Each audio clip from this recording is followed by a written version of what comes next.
فرعون کو اس نے وہ خواب دیکھ لیا تھا کہ ایک ستارہ اٹھے گا اور پھر وہ گرے گا تو میری ساری سلطنت کو تباہ کر دے گا۔ نجومیوں سے اس نے پوچھ لیا، اس نے کہا کہ ایک بچہ پیدا ہوگا جو تیری سلطنت کو تباہ کرے گا۔ چاہیے تو یہ تھا کہ وہ توبہ کرتا، لیکن اس نے کیا کیا کہ اس نے بچوں کو قتل کرانا شروع کیا۔ یذبحون ابناءکم، ذبح کرا دیتا تھا تمہارے بیٹوں، اور بچیوں کو وہ زندہ رکھتا تھا۔ تو حضرت موسیٰ جب پیدا ہوئے تو ان کی والدہ نے پتہ کیا کیا، ان کو ایک صندوق میں بند کر کے دریا میں بہا دیا۔ اب دریا میں بہتے جا رہے ہیں تو ماں تھی تو پریشان بھی ہو گئی، ان کی ہمشیرہ کو کہنے لگی ذرا دھیان رکھنا کدھر جاتے ہیں۔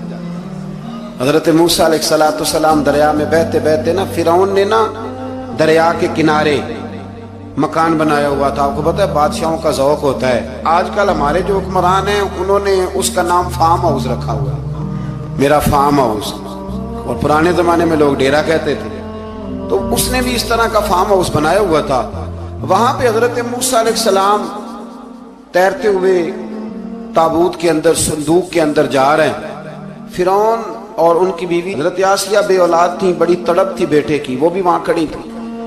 صندوق تیرتا ہوا آیا تو فرعون نے کہا کہ جاؤ پکڑ کے لاؤ دیکھو کیا ہے۔ جب وہ لے کے آئے نا تو آپ کی ہمشیرہ جو نگرانی کر رہی تھی پریشان ہو گئی کہ یہ تو اس کے ہاتھ لگ گئے، یہ تو اب مار ڈالے گا۔ لیکن جب خوبصورت اور چمکتا ہوا بچہ دیکھا تو بی بی آسیہ کہنے لگی یہ بنی اسرائیل کا ہے ہی نہیں، یہ تو پتہ نہیں کہاں سے بہتا ہوا یہاں آ گیا ہے، تم ایسے ہی چھوڑ، یہ پتہ نہیں کہاں سے رکھ نہ لیں رکھ نہ لیں۔ تو حضرت موسیٰ علیہ السلام وہ کہنے لگا نہیں انہی کے ہیں، موسیٰ علیہ السلام اسی کے ہیں۔ تو آسیہ کہنے لگی تیرے تو سر پہ نا بس بھوت ہی سوار ہو گیا، ہر وقت وہی لوگ تجھے یاد رہتے ہیں، یہ پتہ نہیں کہاں سے بہ کے آیا ہے۔ اب رکھ لیا، مان گیا فرعون۔ آپ فرعون کے گھر میں جو اس لیے بچے مروا رہا تھا کہ میری سلطنت حضرت موسیٰ پیدا نہ ہو جائیں، تو اسی کے گھر میں پرورش پانے لگے، اسی کے گھر میں۔ اب عورتیں منگائیں گئی دودھ پلانے کے لیے، تو حضرت موسیٰ علیہ السلام کسی بی بی کا دودھ نہیں پیتے، تو آپ کی ہمشیرہ نہ وہیں دائیں بائیں گھومتی رہتی۔ تو کہنے لگی جناب آسیہ سے کہ میں ایک بی بی کو جانتی ہوں، بڑی صاف ستھری ہے، مجھے امید ہے یہ بچہ اس کا دودھ پیے گا۔ تو فرعون کہنے لگا دوڑ کے لا، تو وہ اپنی والدہ کو لے کے آئیں تو حضرت موسیٰ نے فوراً دودھ پینا شروع کر دیا۔ فرعون کو پھر تھوڑا شک ہوا۔ ایک روایت یوں بھی لکھی ہے بعض لوگوں نے کہ فرعون ایک دن اٹھایا ہوا تھا حضرت موسیٰ کی، ابھی تھوڑی سی عمر تھی، تو آپ نے اس کی داڑھی پکڑ کے تو ایک گھونسا دے مارا، جلالی تو شروع سے ہے نا۔ تو کہنے لگا آسیہ تو مان نہ مان یہ بچہ وہی ہے۔ تو حضرت بی بی آسیہ کہنے لگی کہ تجھے غلط فہمی ہے، یہ وہ نہیں ہے۔ اس نے کہا دیکھو نا یہ تو اٹھاتی ہے تو پیار کرتا ہے، اور میرے جب قریب آتا ہے تو اس کے لب و لہجے میں تلخی محسوس کرتا ہوں۔ اس نے کہا بچوں کو کیا پتا۔ خیر ایک طرف اس نے کھانے پینے کی چیزیں رکھ دی، ایک طرف انگارے رکھ دیے۔ وہ بھی حضرت آسیہ کہتی ہیں کہ تجھے سمجھ آئے بچے بچے ہوتے ہیں، حضرت موسیٰ بچے تو تھے پر تھے تو اللہ کے نبی نا، اللہ کے نبی تھے۔ جب اس نے کہا نا یہ بچے ہیں تو حضرت موسیٰ علیہ السلام بجائے انگاروں کی طرف جانے کے، نبی تھے، وہ سیدھے کھانے پینے والی چیزوں کی طرف بڑھنے لگے۔ فرعون کہنے لگا آپ بتا۔ اللہ تعالیٰ نے حضرت جبریل کو بھیجا، انہوں نے کہا ادھر نہیں جانا آپ ادھر جائیے۔ تو آپ آگ کی طرف گئے اور ایک کوئلہ اٹھا کے زبان پہ رکھ لیا۔ تو آسیہ کہنے لگی سمجھ آئی، بچے کو کیا پتا کدھر جانا ہے کدھر نہیں جانا، اگر وہ اتنا ہی خیال ہوتا وہی بچہ ہوتا تو آگ۔ اور بعض مفسرین نے لکھا ہے یہ جو حضرت موسیٰ دعا مانگتے تھے نا رب اشرح لی صدری ویسر لی امری، یہ وہ آگ کا انگارہ جب کوئلہ منہ میں رکھا تھا نا تو اس کی وجہ سے زبان میں کچھ لکنت آ گئی، تو آپ دعا کرتے تھے کہ یا اللہ میری زبان کی وہ بند گرا کھول دے تاکہ میں کھل کے فرعون کے سامنے بات کر سکوں۔ وہیں حضرت موسیٰ پلنے لگے، وہیں پلے، وہیں جوان ہوئے، وہیں اللہ نے ساری دولتیں دی، بہن بھی ملی، ماں بھی ملی، اور سارے عزیزوں کا پیار بھی ملا۔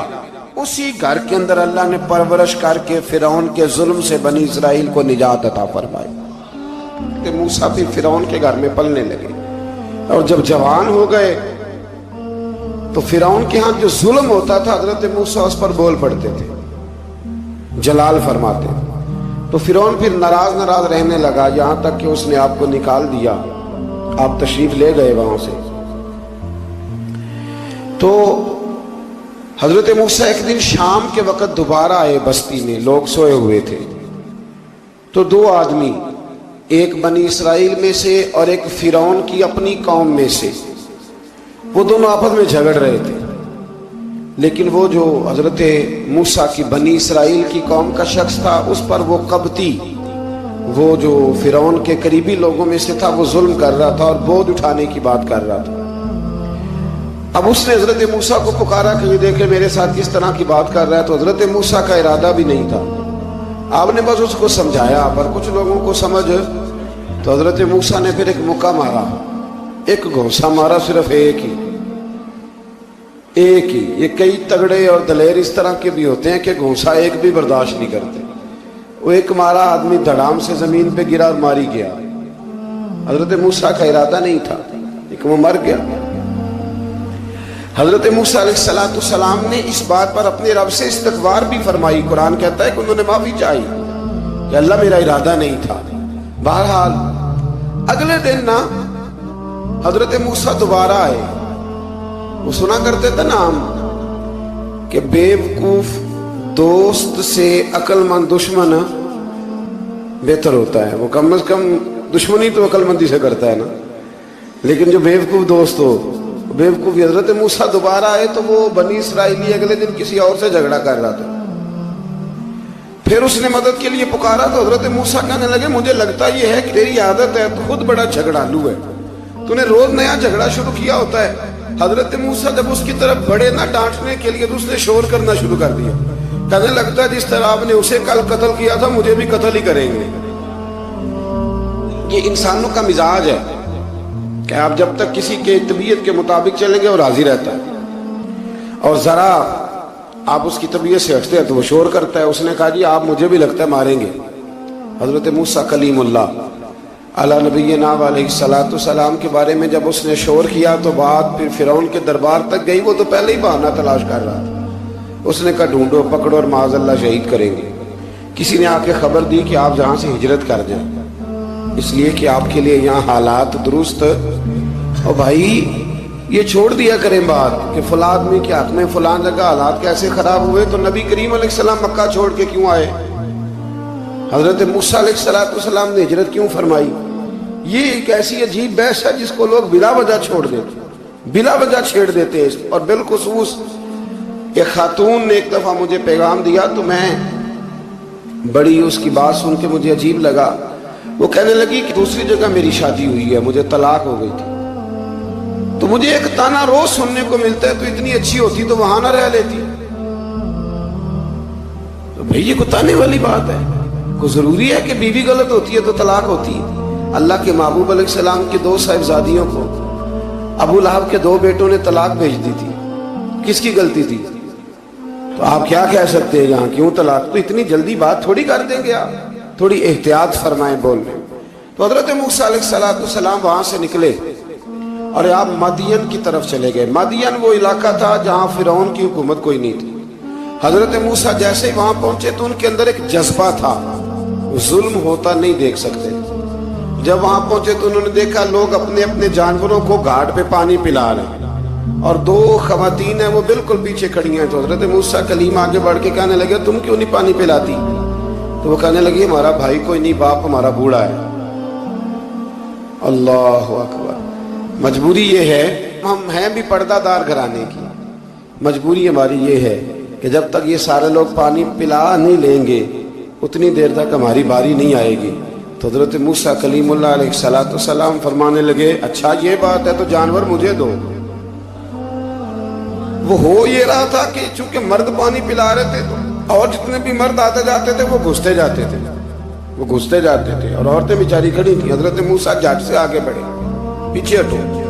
ان دو خواتین پاک باز عورتوں کے جانوروں کو پانی پلایا اور پھر آپ دوبارہ وہیں بیٹھ گئے. وہ بیبیاں جلدی جلدی گھر گئیں، جا کے اپنے والد سے کہنے لگی ابا جی کمال ہو گیا، اس بستی میں ایک ایسا آدمی ملا ہے جو عورتوں کی طرف دیکھتا ہے تو نیکی کرنے کے لیے آگے بڑھتا ہے، جو مجبور اور بے کس کے لیے اچھے جذبات رکھتا ہے. فرمایا جلدی لاؤ.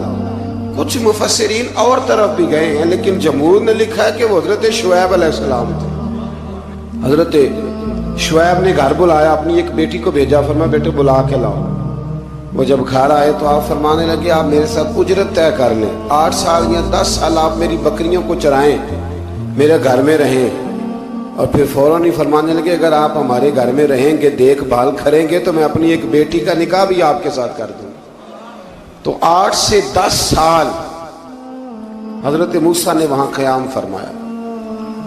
اور پھر جب آپ کا نکاح ہو گیا تو آپ اپنی بیوی کو لے کے مصر کی جانب جا رہے تھے، تو رستے میں نا ٹھنڈ زیادہ ہو گئی، تو اپنی زوجہ سے کہنے لگے وہاں آگ جل رہی ہے، میں تیرے لیے آگ لے کے آتا ہوں تاکہ تو تاپ سکے، گرمی حاصل کر سکے۔ وہاں گئے تو درخت سے آواز آئی، موسیٰ میں تیرا رب ہوں۔ درخت سے آواز آئی، موسیٰ میں تیرا رب ہوں۔ اور حضرت موسیٰ کلیم اللہ کو وہاں وحی آنی شروع ہوئی، وہاں وہی اللہ تعالیٰ نے انہیں وہ عصا عطا فرمایا جو پھر بعد میں اژدہا بنتا تھا۔ رب کریم نے وہیں حضرت موسیٰ کلیم کو وہیں ید بیضا عطا فرمایا۔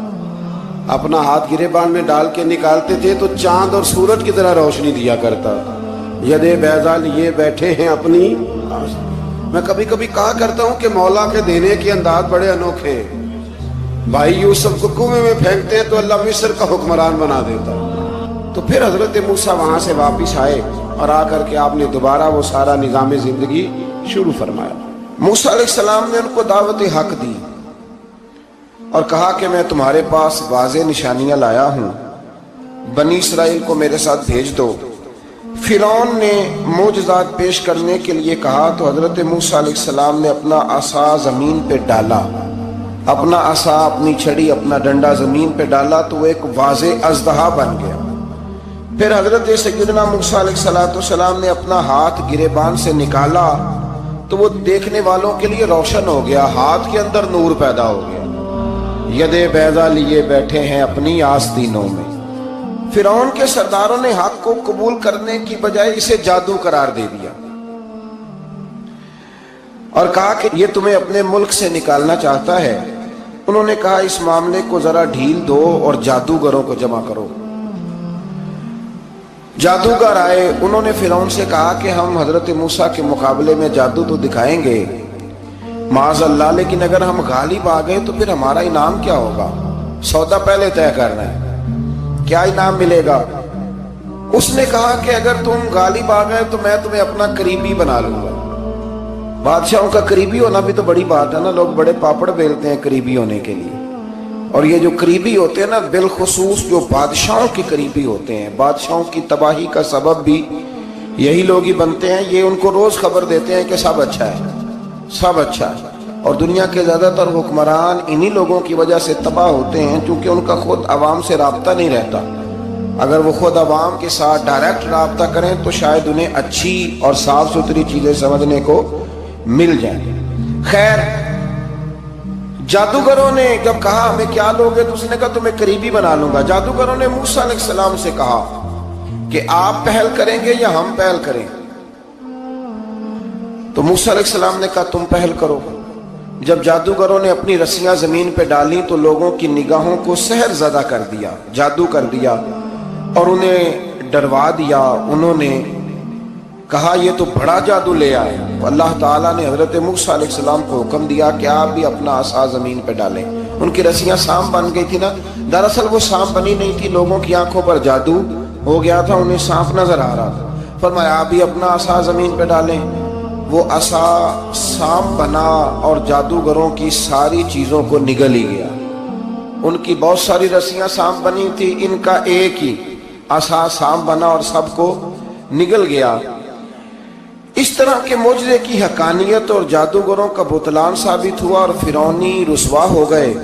جادوگر سجدے میں گر گئے اور اللہ پر ایمان لے آئے۔ فرعون نے انہیں دھمکی دی کہ تم میری اجازت کے بغیر ایمان لے آئے ہو، میں تمہارے ہاتھ اور پاؤں مخالف سمت سے کاٹ دوں گا، یعنی الٹا ہاتھ کاٹ دوں گا، سیدھا پیر کاٹ دوں گا، میری بغیر اجازت ایمان لے آئے ہو، اور تمہیں سولی پہ بھی چڑھوا دوں گا۔ انہوں نے کہا کہ ایمان لانے کی پاداش میں تم ہمیں سزا دینا چاہتے ہو؟ پھر انہوں نے اللہ تعالیٰ سے صبر اور استقامت کی دعا کی۔ اس کے بعد فرعون نے بنی اسرائیل کے بیٹوں کو قتل کرنے کی اور بیٹیوں کو زندہ چھوڑنے کا حکم دے دیا۔ موسیٰ علیہ السلام نے قوم کو صبر کی تلقین کی اور کہا کہ نیک انجام اہل تقوی کے لیے۔ یہاں ایک لطیف بات ہمارے صوفیاء نے بھی لکھی ہے۔ صوفیاء کہتے ہیں کہ فرعون نے کلمہ نہیں پڑھا اور جادوگر کلمہ پڑھ گئے۔ وہ کس طرح کلمہ پڑھ گئے؟ تو کہنے لگے دراصل انہوں نے آتے ہی حضرت موسیٰ کا ادب بڑا کیا تھا۔ جادوگر حضرت موسیٰ کے مقابلے میں آ کے بھی ان سے کہتے ہیں کہ رسیاں آپ پہلے ڈالیں گے کہ ہم ڈالیں، آپ اصحاب پہلے رکھیں گے کہ ہم رکھیں؟ تو اتنا سا ادب کیا تو رب کریم نے فرمایا جو نبی کا ادب کرے وہ بے ایمان نہیں رہ سکتا، جو نبی کا ادب کرے وہ بے ایمان نہیں رہ سکتا، اور جو نبی کی بے ادبی کرے وہ ایماندار نہیں رہ سکتا۔ ختم ہو گئی بات۔ یہاں ہمارے صوفیاء نے یہ بات لکھی ہے کہ چونکہ انہوں نے آتے ہی کہا تھا کہ آپ پہلے ڈالیں گے یا ہم پہلے ڈالیں، تو حضرت موسیٰ سے انہوں نے پوچھ لیا، نبی کے پوچھے بغیر پہل نہیں کی، تو اللہ نے انہیں ایمان کی دولت عطا کر اللہ تعالیٰ نے فرعونیوں پر قحط سالی کا عذاب نازل کیا۔ فرعونیوں کا طریقہ یہ تھا کہ اچھائی کو اپنا کمال گردانتے تھے، کہتے تھے یہ ہماری طرف سے، اور برائی کو معاذ اللہ بدشگونی کے طور پر موسیٰ علیہ السلام کی طرف منسوب کرتے تھے، کہتے تھے معاذ اللہ آپ کی وجہ سے یہ سارا کچھ ہو رہا ہے۔ ہوتے نا نہیں کہتے جب سے میں وہاں گیا ہوں تب سے، ہمارے بزرگ ایک لطیفہ بھی سنایا کرتے تھے کہ کسی زمیندار نے نماز پڑھنی شروع کی تھی تو اس کے جانور مرنے شروع ہو گئے۔ اب لوگ سمجھتے ہیں کہ معاذ اللہ شاید یہ کسی بزرگ کے سبب سے ایسا ہے، حالانکہ یہ تو اللہ کی طرف سے آزمائش ہوتی ہے، اس کی حکمتیں ہوتی ہیں۔ اللہ تبارک و تعالیٰ نے ان پر عذاب کیا نازل کیا؟ آیت نمبر 130 اور 143 کا بھی آپ سورہ اعراف کی پڑھیں تو اللہ تعالیٰ نے ان پر ٹڈیوں کا، جموں کا، مینڈکوں کا اور خون کا عذاب نازل کیا۔ یہ کس قسم کا عذاب ہے؟ جمعے پڑ گئے، ٹڈیاں آ گئی، یہ اللہ نے عذاب نازل کیا۔ جب وہ عذاب میں مبتلا ہوئے تو موسیٰ علیہ السلام سے کہا کہ آپ اللہ سے دعا کریں کہ ہم سے یہ عذاب ٹل جائے، اگر ایسا ہوا تو ہم ایمان لے آئیں گے، بنی اسرائیل کو بھی آزاد کر دیں گے۔ لیکن موسیٰ علیہ السلام کی دعا کے نتیجے میں جب عذاب ٹل جانے کے بعد فرعونی پھر اپنے وعدے سے پھر گئے۔ بنو قریظہ والوں نے بھی کئی دفعہ حضور سے وعدے کیے پر اپنے وعدوں پر قائم۔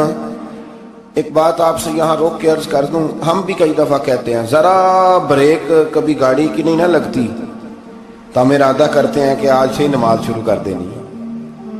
ذرا طبیعت زیادہ لیل ہوتی ہے تو ارادہ کرتے ہیں نا کہ بھائی آج کے بعد ہم نے نیک، پھر کیا ہوتا ہے شفا ہو گئی تو چھٹی ہو گئی۔ یہ طریقہ درست نہیں، یہ تو کفار کا طریقہ بیان کیا نا قرآن پاک میں۔ جہاں فرمایا جب اللہ تبارک و تعالیٰ نے انہیں نجات دے دی تو اپنے وعدے سے مکر گئے، تو پھر اللہ تبارک و تعالیٰ نے بنی اسرائیل کو سمندر پار کر کے ایسی قوم کے پاس پہنچا دیا جو بتوں کی پرستش کرتی تھی۔ وہ تو بچ گئے لیکن فرعونی سارے دریا کے اندر غرق ہو گئے۔ حضرت موسیٰ علیہ السلام سے کہنے لگے کہ ہمارے لیے بھی یہ خدا بنا دیجئے۔ حضرت موسیٰ علیہ السلام نے فرمایا بت پرستی کرنے والے جاہل ہیں۔ یہ بت پرست قوم کے پاس جب گئے نا بنی اسرائیل والے، بت پوجتے ہوئے دیکھا تو کہنے لگے ہمارے لیے بھی سامنے بنا کے رکھ دو۔ فرمایا یہ تو جاہل ہیں، تم انہیں دیکھ کے اثر قبول کر رہے ہو، اور اپنی جاہلیت کے باعث یہ ہلاک ہونے والے بھی ہیں۔ پھر اللہ تعالیٰ نے بنی اسرائیل پر اپنی نعمتوں کا ذکر فرمایا، اور موسیٰ علیہ السلام نے اپنی قوم میں ہارون علیہ السلام کو اپنا جانشین فرمایا اور کوہ طور پر تشریف لے گئے۔ اللہ نے فرمایا وہاں آ جائیں، میں آپ کو تورات عطا کرتا ہوں۔ 40 دن کا یہ عرصہ تھا۔ موسیٰ علیہ السلام نے وہاں پہ جا کے، وہ سارا واقعہ بھی انہی آیات میں ہے کہ حضرت موسیٰ نے عرض کیا تھا کہ رب ارنی، یا اللہ میں تجھے دیکھنا چاہتا ہوں، تو فرمایا لن ترانی، تو نہیں دیکھ سکتا۔ وہ بھی یہاں اللہ نے ذکر فرمایا۔ پھر اللہ تعالیٰ نے اپنی ایک تجلی جب کوہ طور پہ ڈالی تو حضرت موسیٰ علیہ السلام تاب نہ لا سکے اور بے ہوش ہو گئے، اور پہاڑ بھی ریزہ ریزہ ہو گئے۔ اس کا ذکر بھی اللہ نے انہی آیات میں فرمایا۔ آیت نمبر 144 سے 155 تک حضرت موسیٰ علیہ السلام کو رسالت عطا کرنے، کلیم اللہ کا منصب عطا کرنے، تورات عطا کرنے کا ذکر ہے۔ آگے چل کے بتایا کہ جو متکبر لوگ ہیں نا وہ آیات الہیہ سے منہ پھیرتے ہیں، اور جو لوگ اللہ کی آیات اور قیامت کو جھٹلاتے ہیں ان کے اعمال باطل ہیں۔ پھر موسیٰ علیہ السلام کے کوہ طور پر قیام کے عرصے میں بنی اسرائیل کے زیورات سے بچڑا بنا کر اسے معبود بنانے کا ذکر ہے۔ ان میں ایک جادوگر تھا سامری، سنا ہے سلالہ میں اس کی قبر ہے۔ حضرت موسیٰ کوہ طور پہ چلے گئے تو اس نے پیچھے سے سونے کا ایک بچڑا بنا لیا، اس میں سونے کی تاریں اس کے منہ میں لگائیں، ہوا چلتی تھی تو بجتی تھی۔ اتنے کمزور عقیدے کی یہ قوم تھی کہ انہوں نے فٹافٹ ماننا شروع کر لیا، فٹافٹ ماننا، کہنے لگے یہ ٹھیک ہے۔ چنانچہ موسیٰ علیہ السلام جب واپس آئے تو قوم پر غصے اور افسوس کا اظہار فرمایا اور کہا میرے پیچھے تم نے ایسا برا کام کیا۔ انہوں نے تورات کی تختیاں بھی زمین پہ ڈالی اور اپنے بھائی ہارون علیہ السلام کا سر پکڑ کے اس سے جواب طلبی کی۔ انہوں نے کہا اے میرے ماں جائے، بڑے خوبصورت لفظ ہے قرآن پاک، اے میرے ماں جائے، اے میرے بھائی، قوم نے مجھے بے بس کر دیا اور قریب تھا کہ یہ مجھے قتل بھی کر دیتے۔ اب آپ مجھ پر سختی کر کے دشمنوں کو ہنسنے کا موقع نہ دیں، کبھی بھی دشمنوں کو اپنے اوپر ہنسنے کا موقع نہ دینا چاہیے۔ پھر آیت نمبر 151 میں موسیٰ علیہ السلام کی دعا اور کلمات استغفار کا ذکر ہے۔ آگے چل کے بتایا کہ غصہ ٹھنڈا ہونے پر موسیٰ علیہ السلام نے تورات کی تختیوں کو اٹھایا جن کی تحریر میں اللہ سے ڈرنے والوں کے لیے ہدایت اور رحمت کی بشارت تھی۔ آیت نمبر 156 سے لے کر 158 تک میں موسیٰ علیہ السلام کی دعا کا ذکر ہے، جس میں انہوں نے اپنی قوم کے لیے اللہ تعالیٰ سے دنیا اور آخرت کی بھلائی مانگی۔ اللہ تعالیٰ نے فرمایا یہ کامل نعمت میں ان لوگوں کو عطا کروں گا جو ایمان کے ساتھ تقوی بھی اختیار کرے گا، یہ انہیں ملے گی نعمت، اور پھر وہ زکوٰۃ دیں گے اور اس عظیم رسول یعنی نبی کریم صلی اللہ تعالی علیہ وآلہ وسلم کی وہ پیروی کریں گے۔